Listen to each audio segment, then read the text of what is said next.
Kindie Rockstars.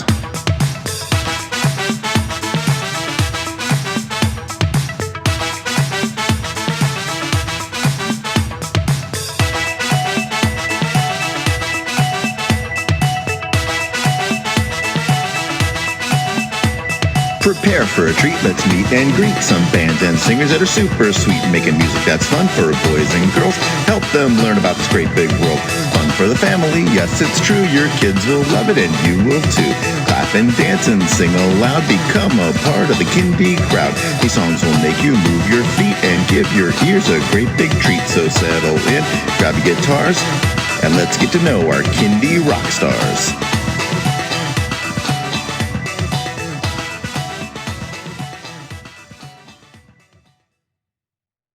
Hello everyone, and welcome to Kindie Rockstars.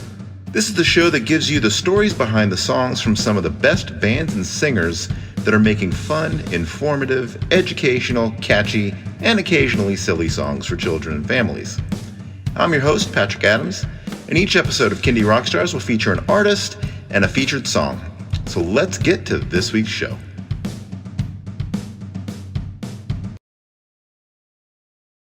With us today is Marsha Goodman-Wood of Marsha and the Positrons. Welcome to the show, Marsha. Hello, thank you so much. It's a pleasure to be here. Tell us a little bit about yourself and the Positrons. Sure. We sing songs about science and how the world works with positive social messages. And writing and singing about science comes from my background as a neuroscientist. I used to do cognitive neuroscience. And so when I had kids and started getting questions from my kids about all manner of things. A lot of times the answers would be science answers, and some of those answers turned into songs. So, that was sort of like the initial songs came from lots of conversations with my kids and also with kids I was teaching. So when my eldest was about 3 years old, I sort of got recruited to teach music at her preschool. After coming in for her third birthday celebration and bringing my guitar, and I had written an original song and led the class in some songs, and then the director said, "Hey, have you thought about teaching music?" And that sort of led to me doing a training and working there for a few years. And while I was working there, just the kids would have great questions and comments, and so some of those also turned into songs, and that was really the initial inspiration for my songwriting. And, like I said, I like to write about science and like to include fun science facts in the songs.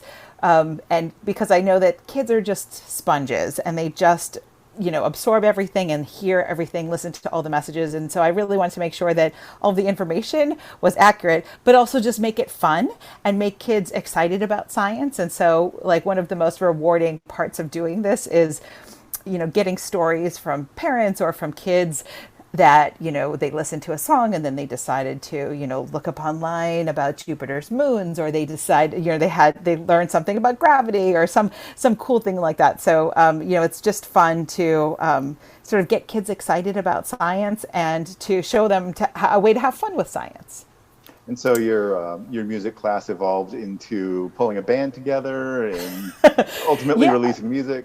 Yeah, so it was sort of a long pathway. I was teaching, and eventually, after a few years of teaching sort of the 3 to 5s, and they had added the 2-year-old classrooms and added drama, and I did a musical with the graduating 5-year-olds, and then they cut the music program at the school.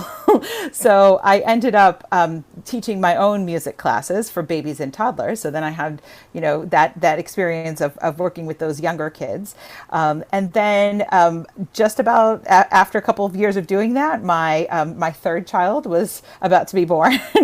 And And I kind of realized that if I didn't record any of my original songs within a short time, that it would be like another 5 years before I would have an opportunity to do that. So I decided to go into the studio and recorded my first record, Gravity Vacation, when I was 9.5 months pregnant, or not, almost 8.5 months pregnant, excuse me. It was 2 weeks before I delivered.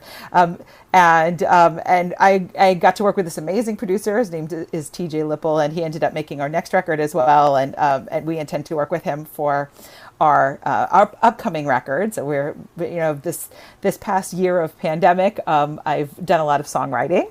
And so we now have material for this next record, and in fact, like more material than we need for a whole record probably. So we'll have our choice of songs, and we're just sort of figuring out logistics with the current situation of and figuring out when we can all get together, because the band has grown.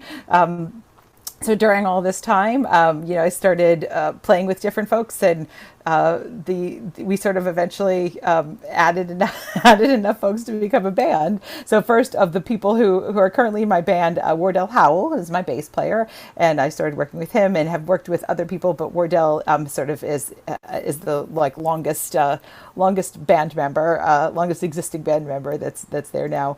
And we've added Ayana Gallant, who is a multi-instrumentalist and singer as well, and she does percussion, hand percussion. And then we have a fiddler whose name is Shell Folk, who joined us not long before the pandemic. So she'll be a part of our next record. And then during pandemic, I also met an electric guitar player who was another dad at soccer. So my youngest was doing a soccer class. We met on the sidelines, and he, of course, has played in bands, and we ended up meeting up and jamming, and he's now part of the band. And then our producer TJ Lipple has also joined us at some recent shows on drums. So he's kind of he'll be joining us from time to time going forward, sort of depending on his own schedule and such. So we've grown, and it's exciting. And are they all into science as much as you are? Everybody really likes science. It's no one else is an actual scientist, but they all appreciate science and enjoy science, and they're all, I think, fans of the music, which is fun. It's always fun for me to like bring a new song and see their reactions, because I've been writing all the songs so far. Although there may be additional input from band members going forward. We'll see sort of where that goes. But so far, I've written all the songs, and I never really know.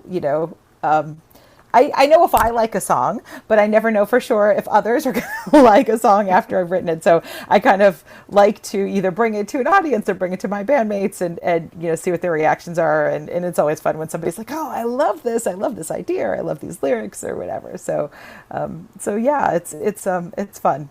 And I would say that they are all science lovers. Yeah. Well, with a topic like science, the material is endless.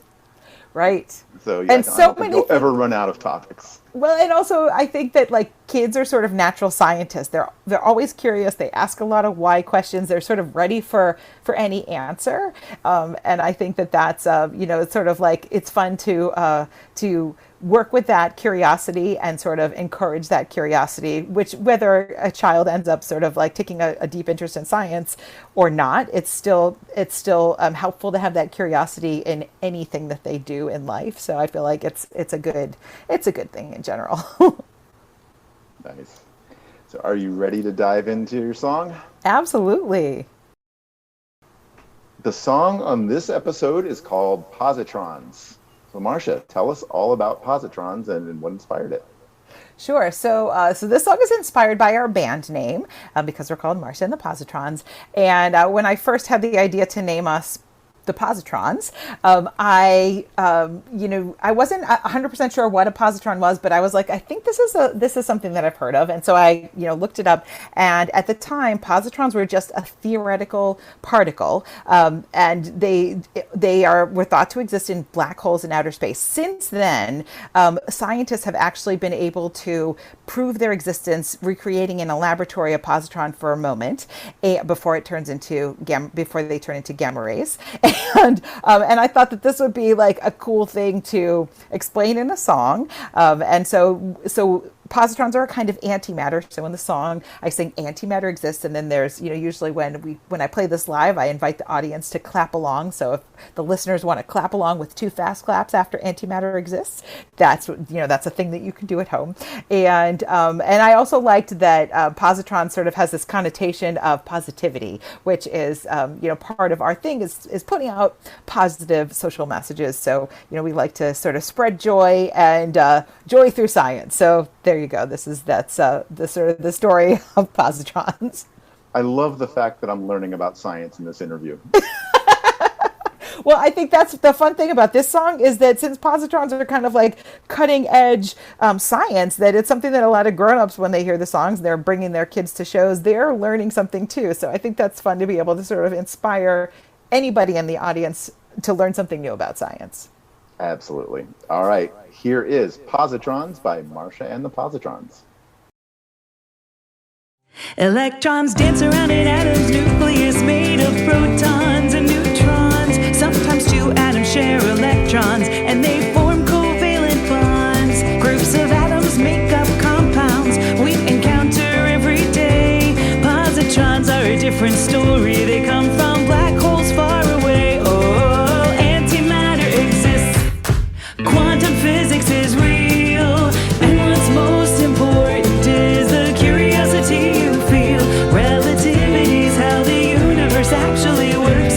Whoa, well, they're all subatomic particles and they're way too small to see. But they make up all the universe, every part of you and me.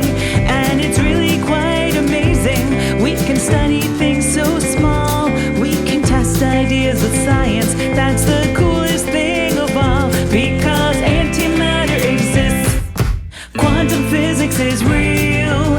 And what's most important is the curiosity you feel. Relativity's how the universe actually works.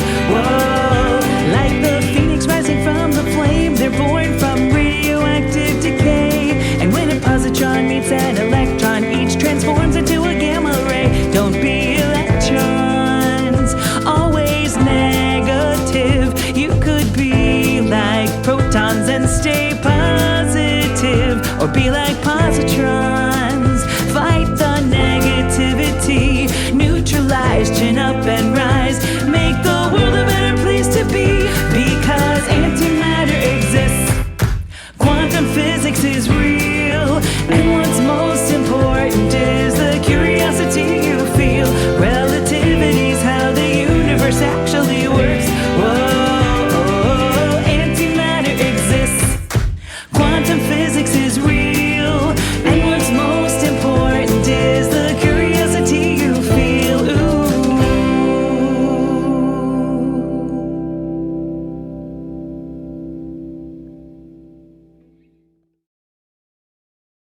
And that was Positrons by Marsha and the Positrons. All right, Marsha, tell everyone where they can stream and download that song and where they can find you on social media.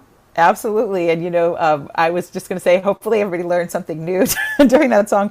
And we can know that the facts in the song are accurate because I actually fact checked the lyrics with a friend of mine who is a NASA scientist. So I passed it by 2 friends of mine who are, one is a rocket scientist and one actually works for NASA. And I checked with them to make sure that everything that I had in the song was accurate scientifically. So there you go. And you can find that song on our website, marshaandthepositrons.com, where you can also find out more about us and where we're playing and such. You can find the song on Bandcamp. You can look up Bandcamp Marsha and the Positrons. We're also on Apple Music and iTunes and all of those other sort of popular places. But usually Bandcamp is the best for artists. And we're on social media, on Facebook, on Instagram, Twitter. We're at Marsha and the Positrons on Instagram, Marsha and the Positrons band page on Facebook, and Marsha Positrons on Twitter. And we also have a YouTube channel, so you can find us on YouTube at Marsha and the Positrons as well. Very good. Yes, please be sure to check out the YouTube channel. Videos are great. Thank you. Thank you so much, Marsha. Thank you so much. It was a pleasure. Thanks, Patrick. You got it. Best of luck to you and the Positrons. Thank you.